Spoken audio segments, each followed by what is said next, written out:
Well, good afternoon, everyone. My name is Pamela Lopez, and I go by Z, and I am the director of Green Space Miami. Green Space Miami, whose mission is to be a catalyst for action through community partnership and collaboration, is the Green Family Foundation's new art space, guided by the foundation's principle of inclusion, community empowerment, and education. Through Green Space Initiative, we've invested in highlighting the work of artists whose brilliance, ingenuity, and vision and character exemplify who and what Miami's all about.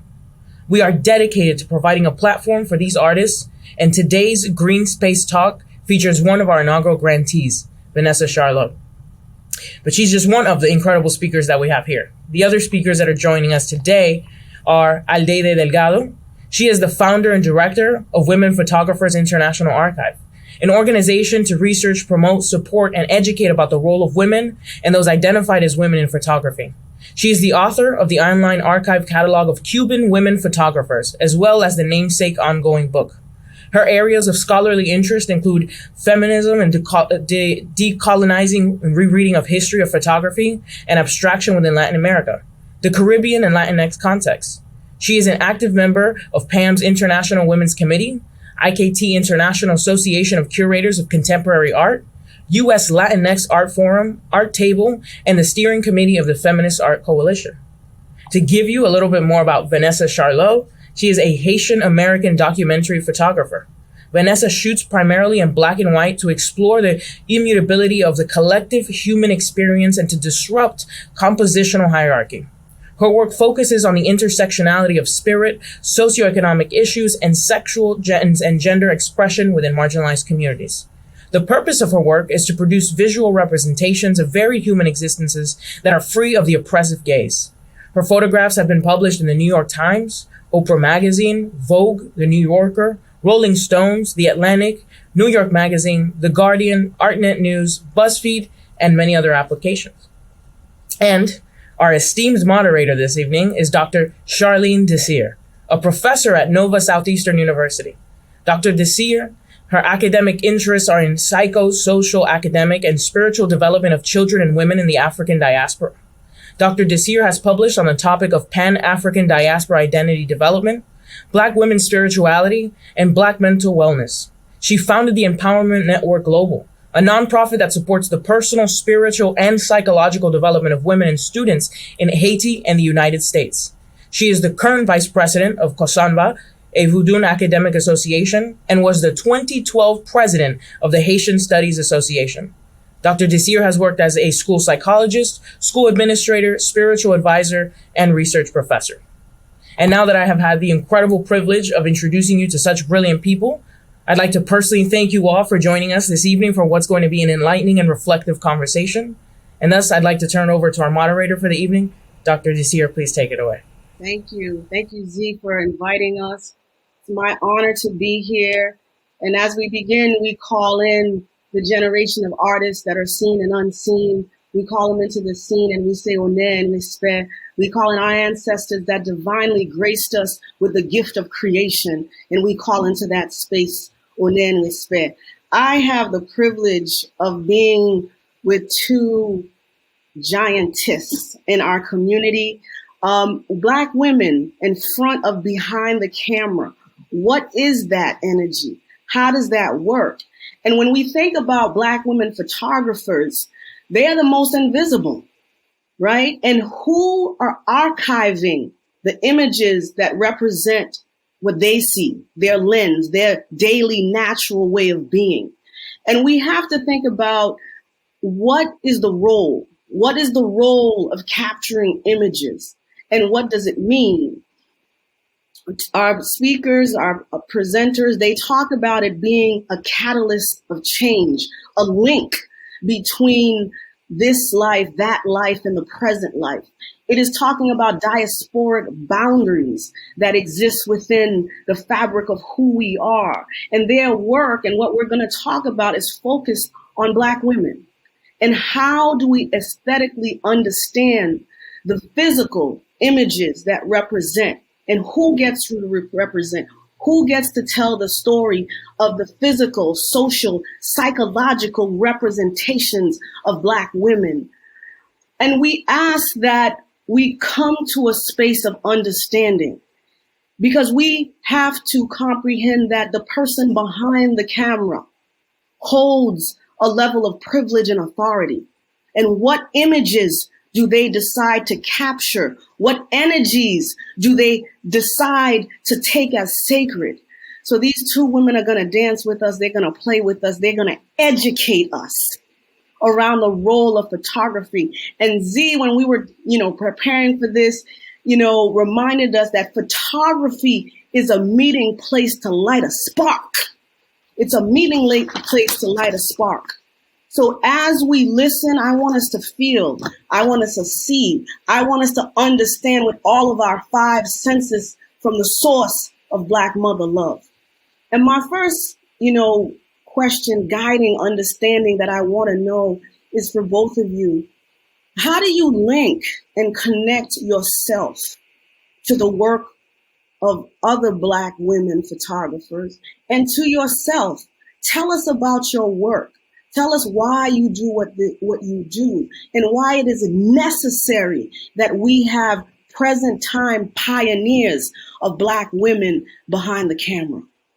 Well, thank you so much, Pamela, for the invitation and for that beautiful introduction. Thank you so much, Dr. Desir, for also making all of this explanation and beautiful introduction to the work that we have been doing. Really, when you ask us how do we link and connect to the work of others, Black women photographers, for me it's so important to make reference to my cultural background. That means I am Cuban, and how I became involved with the history of photography. And that specifically happened through that process in which I felt identified with the world that I was seeing, or with a certain kind of problematics that for me was important to see represented.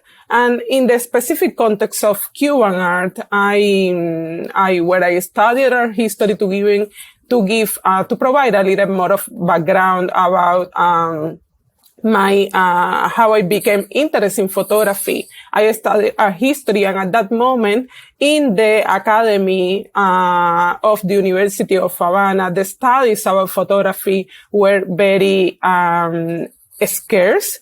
And in that context also was evident the lack of representation for women photographers. And I remember that one of the first moments in which for me was so important to find ways of connect through photography was when I decided to have my natural hair. And that was like the beginning of that process for me of trying to see in our works how that process, how Black women were making spaces or were representing themselves, and how we can be involved in that process. And specifically when we think today in how many ways we interact with photography, for me, photography is one of the most powerful mediums in the way that how it can demonstrate what kind of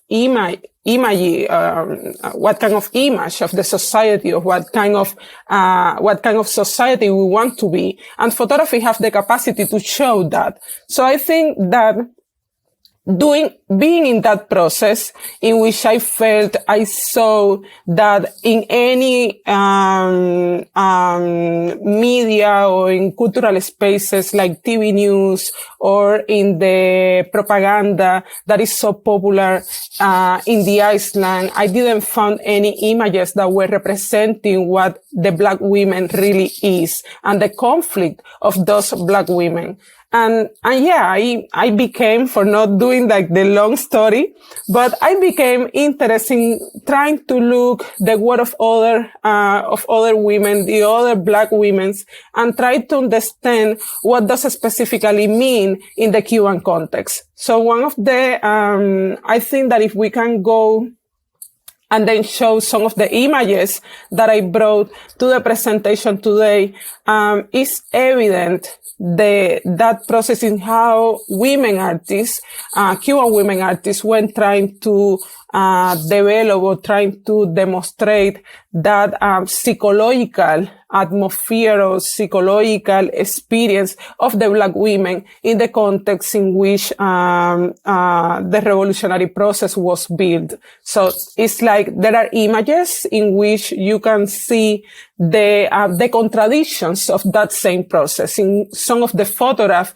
you can find like the joy of a new process of social transformation that was happening at the country. And specifically, if we are going to the 60s and 70s and 80s, but then in another photograph, you also find another elements that are like more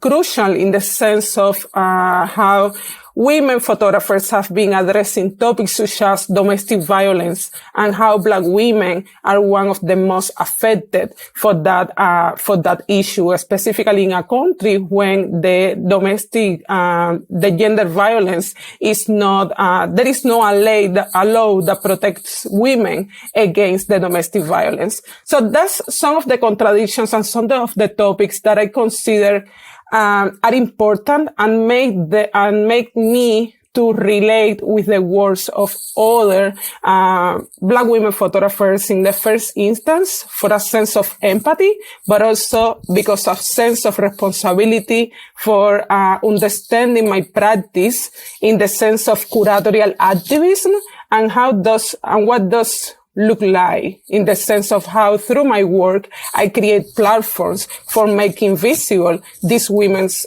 work. So when I will let it in that way, because I think that was a long answer, but then we can continue the conversation.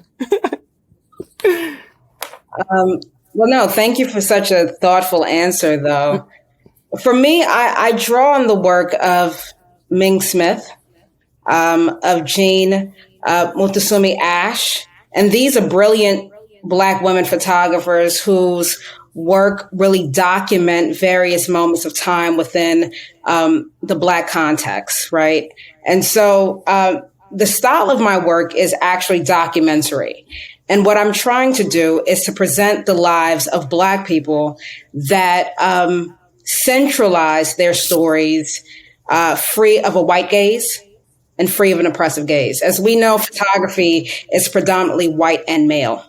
And so with having me behind the camera and thinking about what does it mean to be Black and woman within the American context, and how can photography be used as a medium to centralize Black stories, to highlight the and affirm the life of Black people in the Americas, and to also speak to the nuanced and complexities of Black life in America. I think what I try to do in my work is to address the varied realities of the Black experience or communities of color and show places where it intersects when it comes to socioeconomic issues, when it comes to gender and sexual expression, when it comes to identity and race and religion and spiritual systems and things like that.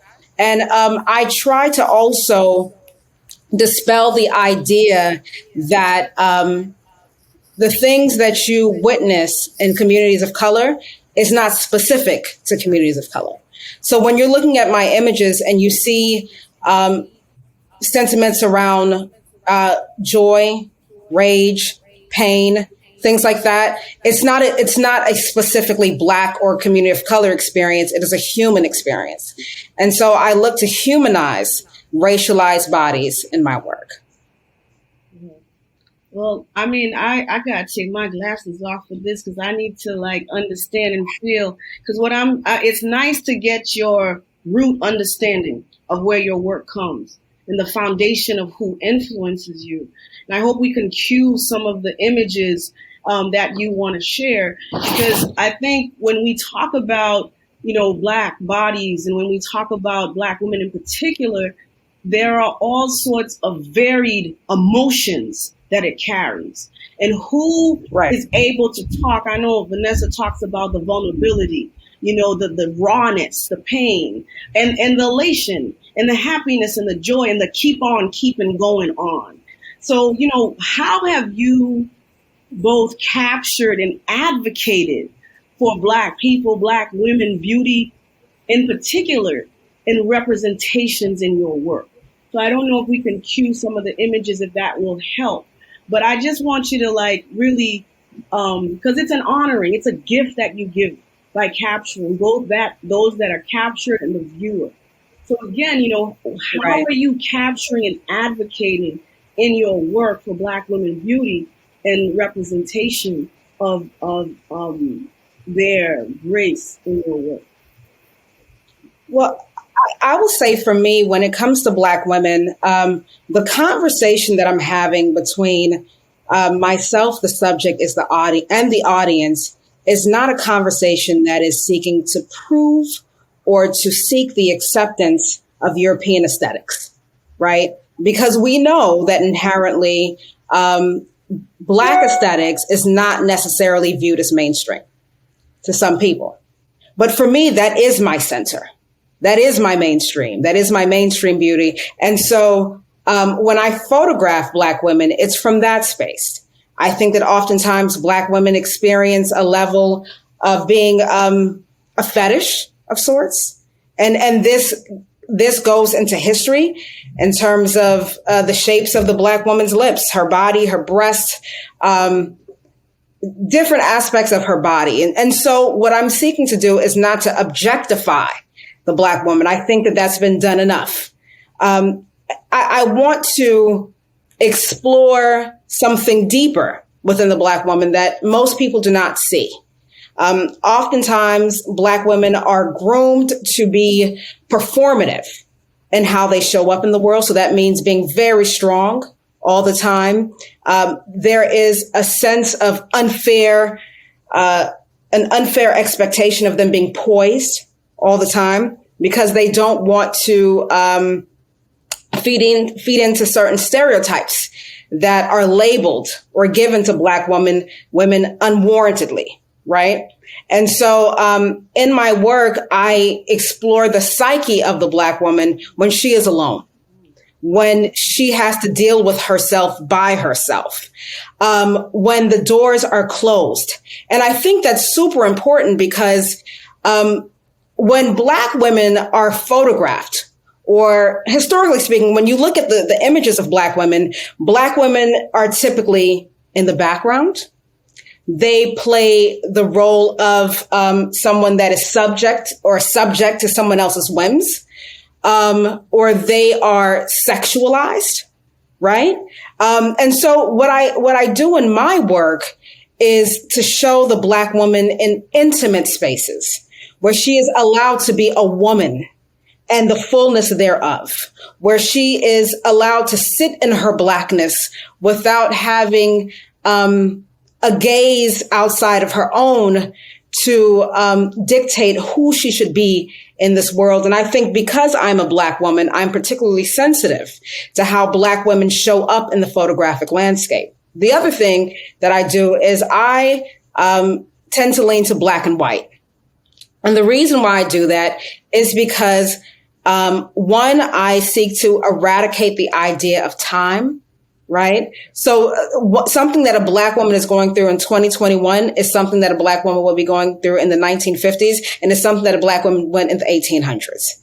Right. So there's a common thread there. And I think that black and white photography allows for us as Black women to look at each other and see the common thread of both struggle and joy, to find yourself in the photograph and to reimagine what does it mean to be vulnerable within a body that has been oppressed and brutalized for so long. Wow. Yeah. I mean, yes. Yeah. So, Aldeide, can you share a little bit about, how you advocate, because you started a global international organization on this issue, which is major, because, as we talked about it, we have to create our own institutional archives. We have to create our own ways of understanding what we want other people to see and to look at us in a more expansive way than the stereotypes that Vanessa spoke about. So when you think about your work and all the artists you have worked with, all the expositions you have done, how do you feel your organization advocates for Black women beauty and their representation? Yeah, in particularly, as I said, since the beginning of my trajectory of my work as an art historian and curator, the advocacy or the work around championing women's work and Black women's work have been there. And I remember that one of my first projects was a competition, the first competition of Afro hair in the Cuban context that was developed during the Havana Biennial in 2015. And at that moment it was a very special occasion because we brought together a lot of women that they needed that space of connection between them in a country in which ideologically we have taught that you are Cuban, a country that have erased all the singularities under the umbrella that there is no racism there. But at the end, we know there are certain kinds of conditions that impossibilitate equal access or that make evident that surreptitious ways in which structural racism work. So that's and of course, as part of that process, it is evident also in who are the Black, what are the rates of Black people that have the opportunity to go to the university and graduates from the art school, for example, and how in a classroom studying art history, I was within 45 students, only there were 2 Black people, counting myself, in the classroom. So that kind of conditions of underrepresentations where, I carry all of that information and inform the work that I have been doing, starting with the catalog of Cuban women photographers and that consciousness, that awareness of identifying myself as a Black woman, but also as a Caribbean woman, as a Latin American woman, as a Latinx woman, and trying to understand what does it mean in a context in which after I migrate to the U.S., that I settled in Miami, trying to understand how I deal with all of these identities in a border space. That is how I call it. This border space in which how I define Miami and how that challenge the way in which photography has been understood. And Vanessa was speaking about that power of representation, and after we have the images in this presentation, you will see how for women photographers, Cuban women photographers that have been documenting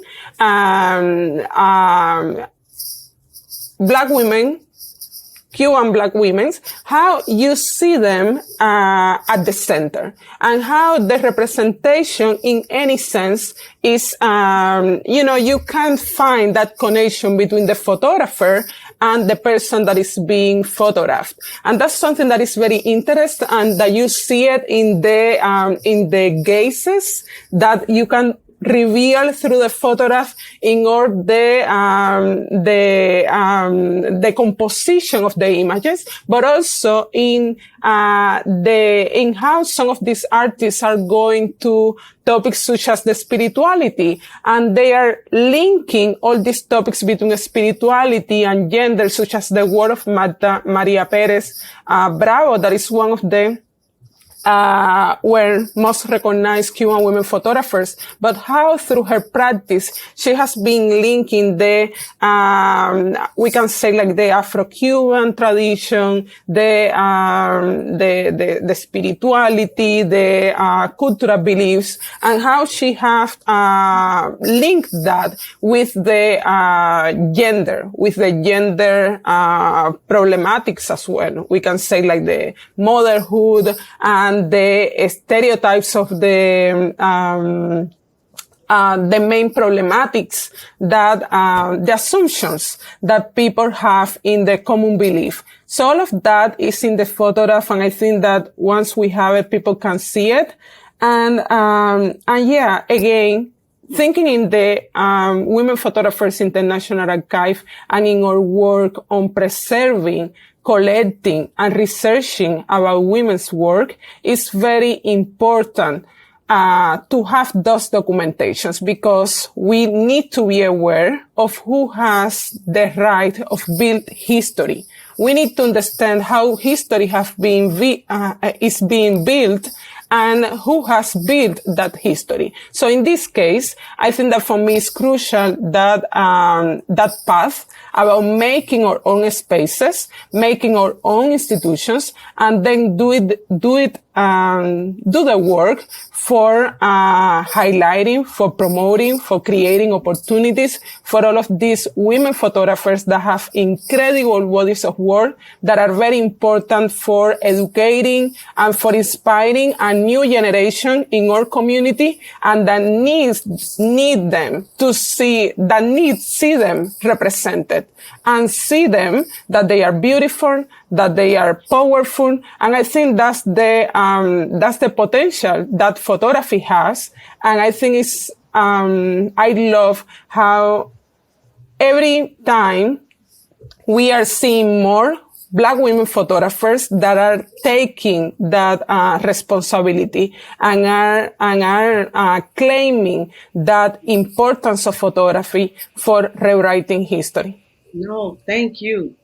I mean, honor and respect for your work, on your commitment, as well as you, Vanessa. And then as I think about Black women as a physical source and representation of resistance, you know, we show on and on that we resist, but we need also to be recognized. So as you think of a Black woman with a camera, how is that an activism? How does that teach us about activism? You know, as I listen to both of you in a consciousness of we want to be liberated, we are liberated, and we understand that liberation is ours. How does social justice, how do you see your work, Black women photographers, as the representative of social justice activism, with the camera as the tool, as the wand, as the magic spell that they give back to the community? I just want to talk a little bit about this intersectionality that's happening with these Pan-African women, and also this ideology of social justice and the camera as a tool. I don't know. Well, the camera is a tool of power, right? Because it is through the camera that you get to hopefully dictate how history is told. And I've said this several times that history is often told from the position of the victor, not the victim. And so to be a Black woman with a camera, it is to take control of your own narrative. It is to contribute to the archiving of your own community. It is to say that we were here, that we existed. You see, art basically lets a society know when we're far gone, how we lived, what our priorities were, and things like that. So in terms of activism, last year I documented the Black liberation movement, and that's what I call it, after the death of George Floyd in St. Louis, Missouri. And just to provide some context, St. Louis exists in the shadows of the Ferguson uprising after the murder of Mike Brown in 2014. And so racial tensions are very high in that city. And My photographs definitely got worldwide acclaim, but it was very important to me that I documented Black women who were on the front lines, right? And I think that's something that we don't celebrate enough, that Black women are always the mother of a movement, always. It is Black women that are the pillars of the community. It is Black women that are the heartbeat of the community. And, being Haitian American, we call women the potomitan. So essentially, nothing moves if the Black woman doesn't move. And in terms of social justice, I wanted to ensure that the story of Black women, visually speaking, was an integral part of the Black liberation movement of 2020. And so that is the manner in which I use my camera in order to reimagine and re-engage the Black psyche. When photographs were shared worldwide about what happened last year, a lot of them were told through a white lens. And yes, Black photographers had the opportunity to share the realities of their communities. But I think what goes into history books is sometimes not the work of Black photographers.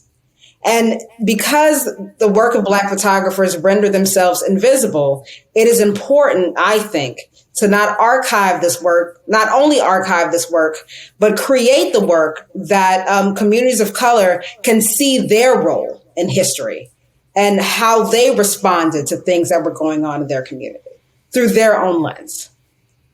Oh, Ashe. Yeah. I mean, thank you so much you were on the front line as well. Yeah, being there, I was. And taking these images and being intentional about what needed to be captured. So being known worldwide was a conscious act of what you were doing at not only documenting, but healing. And it was necessary. Mm-hmm. And we thank you. But I also want to pose that same question to you. As Aldeide, as you talked about being Cuban, being a Black Cuban, hair being a political statement, hair being used, the naturalness of being a Black woman in Black space that is your homeland, and then coming to the U.S. So how do you see your work? Because for me, your institution is a social justice movement. It's an echo, it's a manifestation of the necessity of what needs to happen in a healing process. We need to claim our own. Mm-hmm. So, as you think, and you highlighted already, but anything that you didn't, that you wanted to add about this consciousness of activism and social justice and the role, of the camera in that act. Yeah, I think that is crucial. And as I said, I think that the power of photography is tremendous to show us the way to that process of emancipation. As Vanessa was speaking, I remember this famous essay by Bell Hooks, In Our Glory, Photography and Black Life, in which she speaks that the struggle for Black liberation is the struggle at the same time for representation. So that's, we need to be there. And that's something that I carry with me. I am very conscious of that process of being there, the importance of being named, the importance of being present. And in several events, in several spaces in which I am, or I have the necessity, or I have been involved with, in which I know what is my role and what is the political space in which I am positioning myself. And that's important.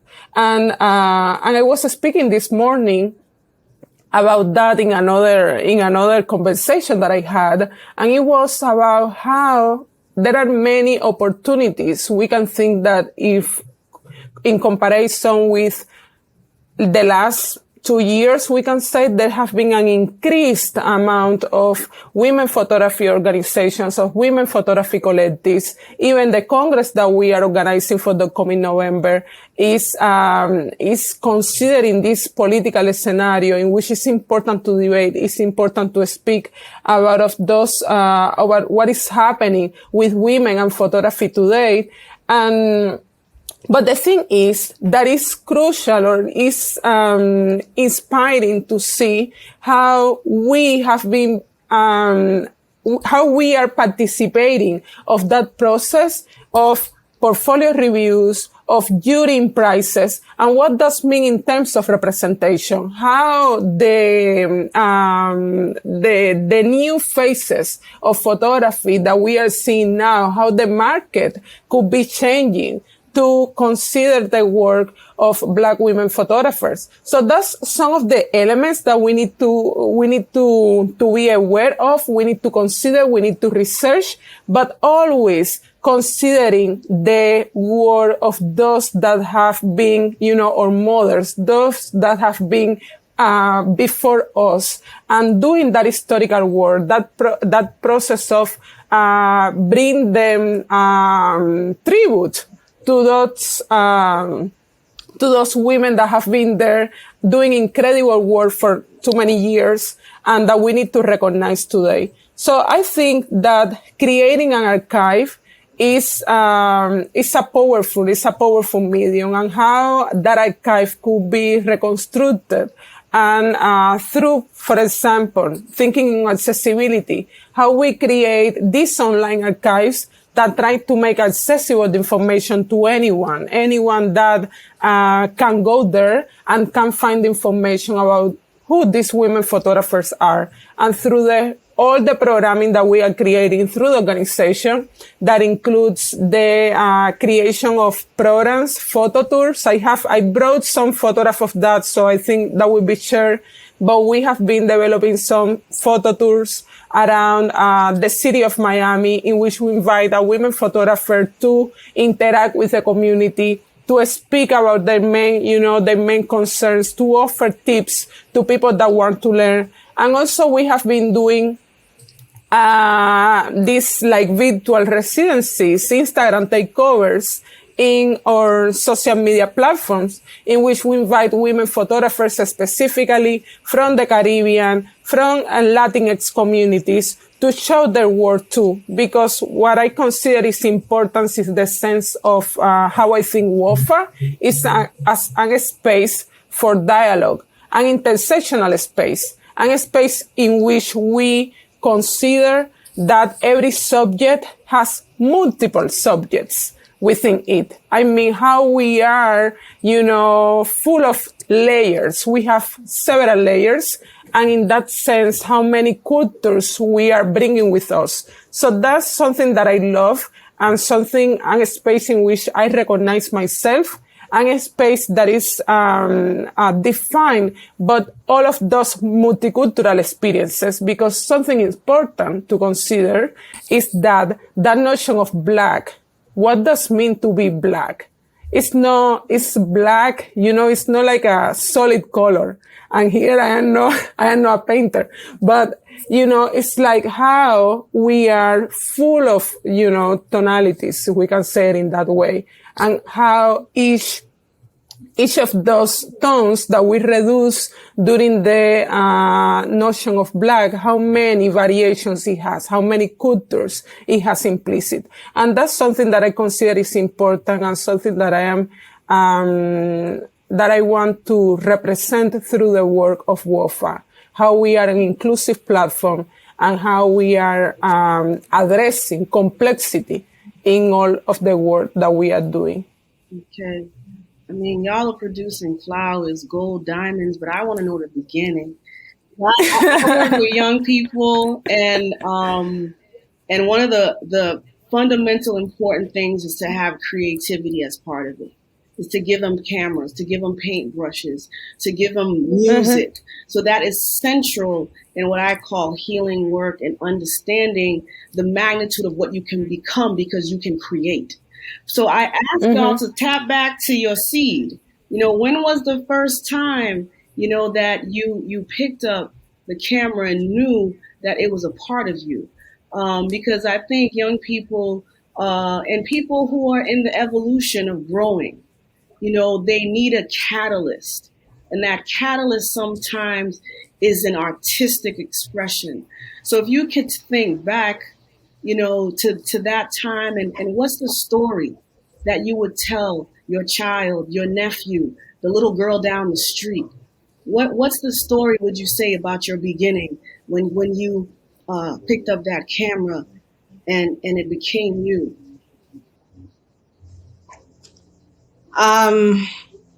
So I was actually 12 years old. And at the time, my mother didn't want me to go to the neighborhood school. And she went to Walgreens and got a disposable camera. And my mother knows absolutely nothing about photography, but she knew that there was a middle school down south called South Miami Middle Center of the Arts. And she knew that she wanted me to go there. So photography for me was happenstance. And growing up in a very vibrant community in Miami, I knew everyone. And so I was able to go in my community and just document and photograph people at the park, at the restaurants, at their businesses, riding their bikes. And I presented an extensive body of work for a 12-year-old. And the educators at the time had never seen a Haitian community documented so intimately. And so I was able to get into the school, but it wasn't until I brought the pictures home to disseminate the photographs. And I saw the reactions of, the Haitian mommy on the corner that's selling chicken, the men at Oak Grove Park that are playing dominoes.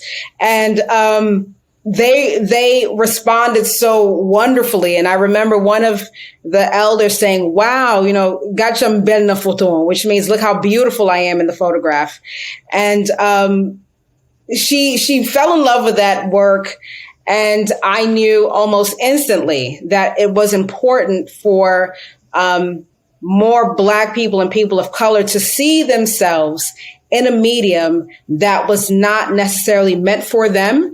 And if they were in that medium, it was because it was through a voyeuristic lens, right? Where it was something that they were watching and was observing instead of the photographer being entrenched in that community. And so after I joined the military and I served for a number of years, I moved to Haiti. And Haiti is the place where I picked up the camera again. And the reason why I picked up the camera again was because I became very frustrated with hearing the very stereotypical narrative, that Haiti is the poorest country in the Western Hemisphere and everything is bad. And it got old. It gets old. And what I was seeing around me was raw, untouched beauty.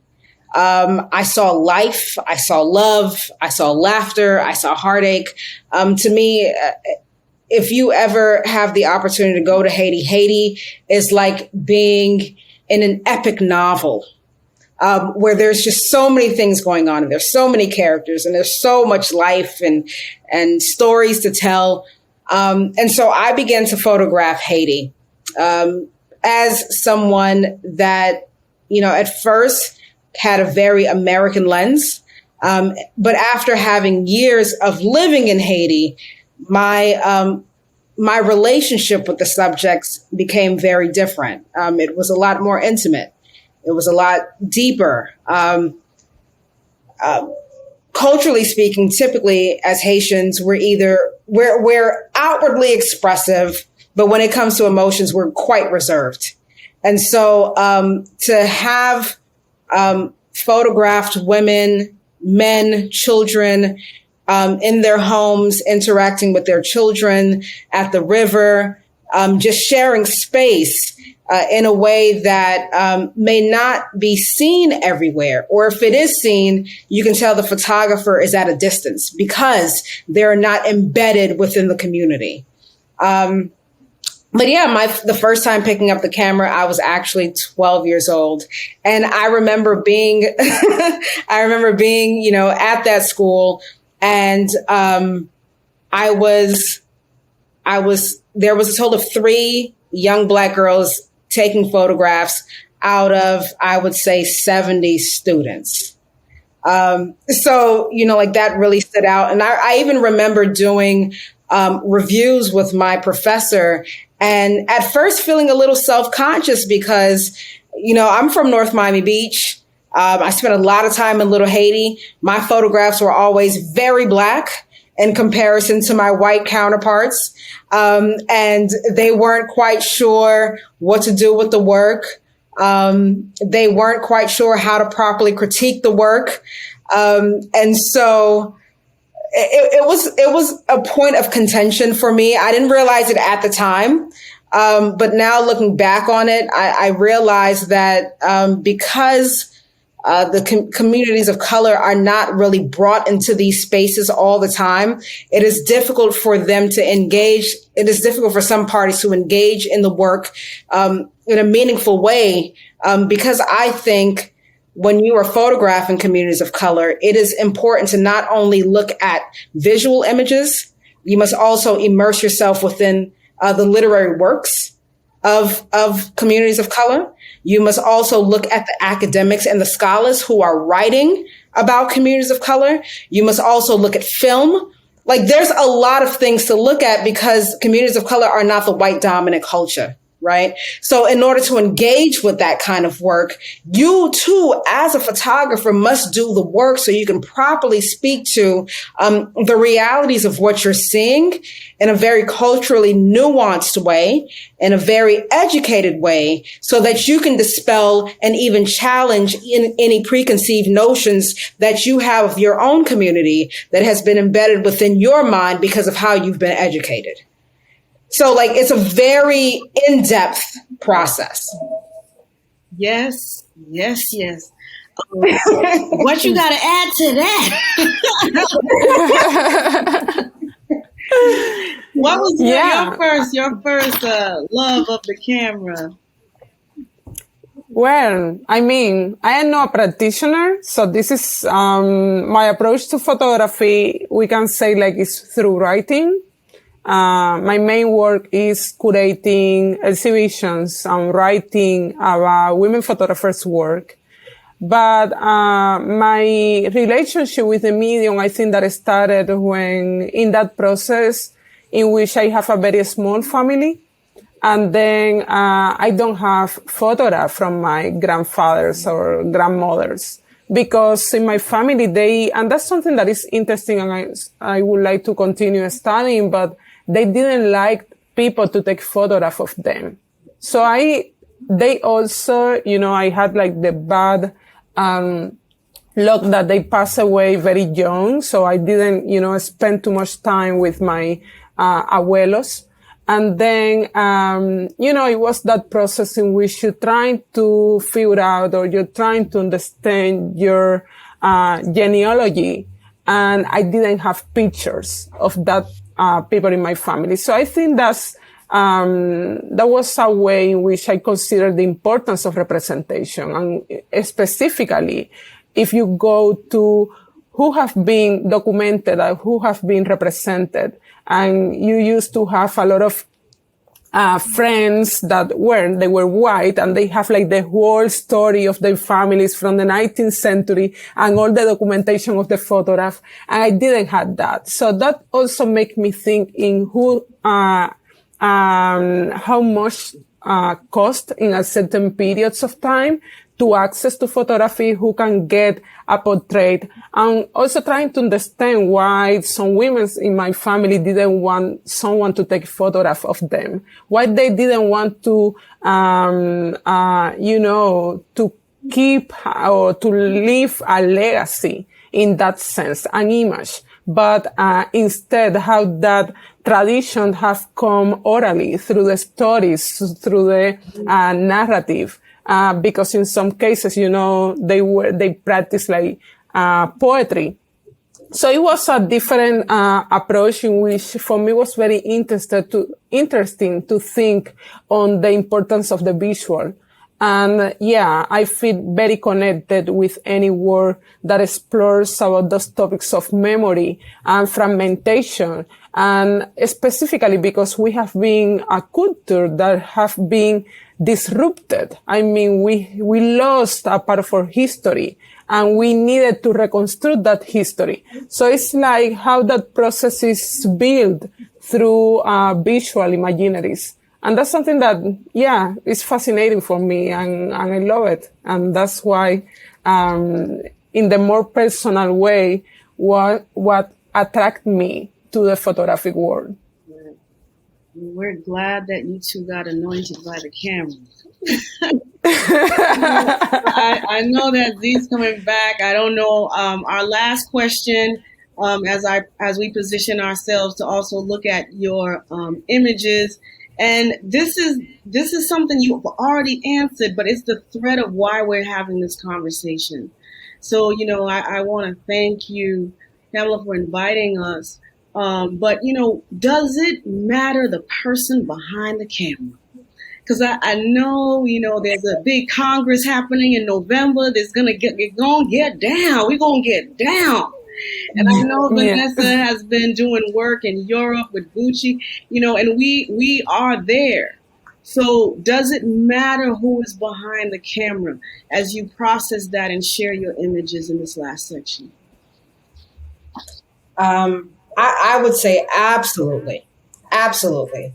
The person behind the camera dictates what kind of image is made. It dictates how comfortable the subject feels with the person. Keep in mind that the camera is a tool of power. So if the person feels disempowered in front of your lens, you may take a beautiful photograph. You may take an iconic photograph, but it will never be the kind of photograph that pierces the soul because the person behind the camera is not relatable to the subject. So I think that the person matters. I think more importantly, not only the photograph, but how is the photographer able to speak to that work? What kind of meaning do they give to that work? And if the person behind the camera is completely divorced from the realities of the subject, you'll never give the photograph the due justice that it needs in order to be an impactful visual artifact to the audience. Yeah. Vanessa, you have mentioned the word that I wanted to highlight, that is justice. And this is a matter of justice and how, if we think at the end in the work that we have been doing or the work, preserving archives or, preserving works and creating archives, but it's about how to bring justice to the representation, a representation that have been stereotypical, that has shown only a part of the history, a representation that have been violent and that have become, has served as a tool for the oppression of Black bodies. So I think that, it matters. It matters who is taking the photograph, because of justice, because it's important that we are here and we have a voice and we need to claim those spaces. And I think that, there is another topic that is crucial, and we have been speaking, laterally about that during our conversation, that is, who documents and who has the rights to document each community. And that's something that we will be discussing in the coming Congress, November 18, 19 at Pereza Museum, Miami. And again, I think I am super glad to be in conversation with you both. It's a very, Vanessa, it has been a pleasure for me to learn more about your practice and the importance of creating these images and of course creating those spaces in which we can find ourselves represented, because we need that. We need to see ourselves reflected, and also it's part of our ways of being in relationship with the other. I mean, I am totally about collaboration, about sisterhood, and about that empathy. So for me, it's very easy to relate with this kind of work. And also it's that notion of knowing that you have to do the work and you have to do it good. So, yeah. Thank you. Thank you so much. It's been an honor to be in community and ceremony with both of you. And I want to see more work, more production, and more connections. Z, are we going to have some image? I lead it to you. Wow. I mean, wow. I am left speechless. I want to thank every single one of you for being here. Thank you for inviting us into this conversation, allowing our audience to be invited into this conversation. We all met briefly before this, and I sat in that room virtually and I said, this is a conversation. These are voices that need to be centered and heard, and that the light and the microphone needs to be given because the work has been done. Nobody in this room is new to this. They are all true to this. They have been doing the work. They have laid down the foundation, educated themselves, educated others, mentored themselves, mentored others, and got under mentorship of individuals that inspire them. And that's what this has been about. Right. Listening to this conversation, I thought to myself, so many times we center the artwork. We discuss the impact of the individual piece. And yet today we were able to learn of the collective power of photography through highlighting and elevating the artist, the curator, the photographer, the person herself. And that cannot be forgotten and dismissed. It cannot be dismissed. On behalf of the Green Family Foundation, we at the Green Space Miami would like to thank our speakers, our moderator for inviting us into this conversation, and what an impactful and important conversation. To our audience members, thank you for your time. Remember that this is only one chapter of the ever-developing narrative that we must continue to center in our everyday. One way to continue to engage with these incredible artists is to follow and see what's coming up for them, right? As was mentioned by Aldeide, in November comes the WOPHA conference, Women, Photography, and Feminism. The WOPHA conference is a 2-day symposium to be celebrated for the first time in the Perez Art Museum, Miami. It seeks to create a critical space for photography by bringing together worldwide organizations of women photographers, art historian, theorists, and curators who aim to build upon and better represent the dynamic history of women photographers for the 19th century through today. And in October, Vanessa will be hosting a solo show at the Gage Gallery in Chicago, showcasing Black life in the Mississippi Delta. And then on November 4th, Vanessa will be recognized as the recipient of the International Women's Media Foundation's Courage in Journalism Award. And her work covering the civil unrest in St. Louis of 2020 has been entered into the permanent collection of the Library of Congress. Again, the importance of archiving, but not only archiving in the systems that exist, but creating those systems and those networks for us that have been come through a lens that has clarity and that shares in the familiarity, right, of the stories that are being shared. And again, I just want to thank everyone. Thank you, Dr. Desir. Thank you, Aldeide. Thank you, Vanessa. Thank you. This has been incredible. For our audience, if you'd like to share your thoughts with us, please find us on social media by looking up the Green G. Find us at Green Space Miami. We'll see you at the next Green Space Talk.